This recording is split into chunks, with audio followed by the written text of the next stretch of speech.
লালকেল্লা থেকে স্বাধীনতা দিবসের ভাষণ নিয়ে নয়া রেকর্ড গড়লেন প্রধানমন্ত্রী নরেন্দ্র মোদী। ৭৯তম স্বাধীনতা দিবস উপলক্ষে শুক্রবার লালকেল্লা থেকে দেশবাসীর উদ্দেশ্যে ভাষণ দেন প্রধানমন্ত্রী। এ নিয়ে লালকেল্লা থেকে মোট ১২ বার ভাষণ দিলেন তিনি। আর লালকেল্লার এই বক্তৃতায় তিনি ছাপিয়ে গেলেন প্রয়াত প্রাক্তন প্রধানমন্ত্রী ইন্দিরা গান্ধীকে।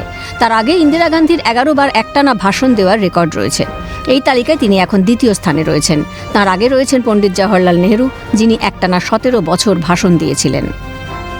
এই বছর আরও একটি রেকর্ড করেছেন প্রধানমন্ত্রী নরেন্দ্র মোদী। শুক্রবার লালকেল্লা থেকে ১০৩ মিনিটের ভাষণ দিয়েছেন প্রধানমন্ত্রী। এর আগে ভারতের কোনো প্রধানমন্ত্রী এত দীর্ঘ সময় ধরে ভাষণ দেননি। শুক্রবার প্রধানমন্ত্রীর ভাষণে উঠে আসে অপারেশন সিঁদুর প্রসঙ্গ। তাঁর কথায়, কয়েক দশক ধরে সন্ত্রাসবাদে বিদ্ধ দেশ, তবে আর নয়। সন্ত্রাস চালালে তার কড়া জবাব দেবে দেশ।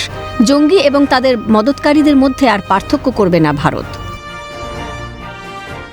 हमारा देश कई दशकों से आतंक को झेलता आया हुआ है। देश के सीने को छलनी कर दिया गया है। अब हमने एक न्यू नॉर्मल प्रस्थापित किया। आतंक को और आतंकी को पालने पोसने वालों को, आतंकियों को ताकत देने वालों को अब हम अलग अलग नहीं मानेंगे। এর আগে ২০২৪ সালে তিনি ৯৮ মিনিট ভাষণ দিয়েছিলেন। এছাড়া ২০১৬ সালে তাঁর ভাষণের সময় ছিল ৯৬ মিনিট। অন্যদিকে ২০১৭ সালে তাঁর স্বাধীনতা দিবসের ভাষণ ছিল মাত্র ৫৬ মিনিটের, যা তাঁর সবথেকে কম সময়ের বক্তৃতা হিসেবে রেকর্ড করেছে। প্রধানমন্ত্রী হিসেবে ২০১৪ সালে প্রথম স্বাধীনতা দিবসের ভাষণ দেন মোদী, যা ছিল ৬৫ মিনিট।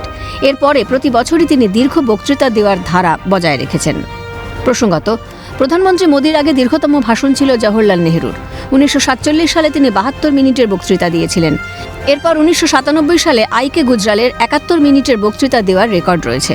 অন্যদিকে সবথেকে কম সময়ের বক্তৃতা হিসেবে রেকর্ড রয়েছে ১৯৫৪ সালের নেহরুর এবং ১৯৬৬ সালে ইন্দিরা গান্ধীর, দুটি মাত্র ১৪ মিনিট।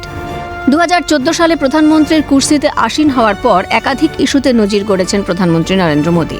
সেই তালিকা এবার নবতম সংযোজন লালকেল্লা থেকে একটানা ১২ বার ভাষণ দেওয়ার রেকর্ড। ক্যালকাটা নিউজ।